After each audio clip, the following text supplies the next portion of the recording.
Il ne reste plus que quelques jours avant l'arrivée du mois de septembre, le mois du retour à l'école, au travail et à la routine. Toutefois, selon la docteure Francine M. Ducharme, spécialiste de l'asthme, le mois de septembre est réputé pour l'augmentation de la fréquence des crises d'asthme.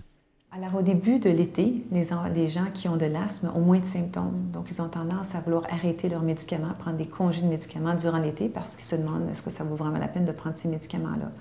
Par contre, quand on arrive en septembre, l'absence de médicaments fait que l'inflammation qui a recommencé au niveau des poumons est combinée à des déclencheurs multiples comme des virus, le pollen extérieur, la fumée de tabac à l'intérieur, etc.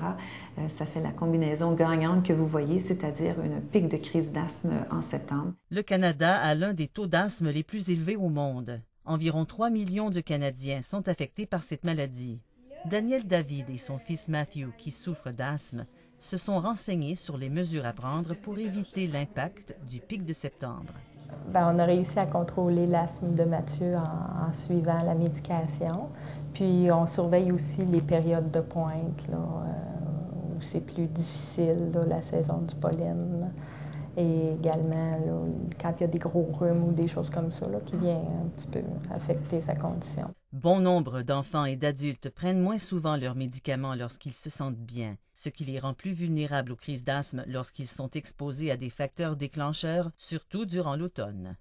Alors, pour prévenir ce fameux pic de septembre, les patients doivent consulter leur médecin et obtenir du médecin un plan d'action dirigé, personnalisé, qui leur indique quoi faire tout l'été et tous les autres mois de l'année. C'est important également de contrôler l'environnement. L'environnement est aussi important que les médicaments. Les patients doivent respirer un air pur et sans irritants. Donc, s'ils ont des allergènes dans leur maison, ils doivent les retirer. C'est important de savoir que tous les patients asthmatiques peuvent vivre une vie tout à fait normale, sans limitation. Afin de prévenir une crise d'asthme en septembre ou à tout moment de l'année, il est important de bien contrôler la maladie. Le traitement de l'asthme, surtout la prise de médicaments tels que prescrits, doit faire partie de la routine quotidienne, tout comme le brossage des dents.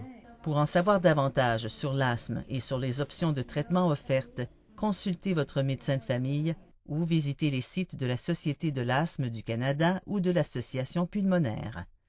Un reportage de Louise Philippe.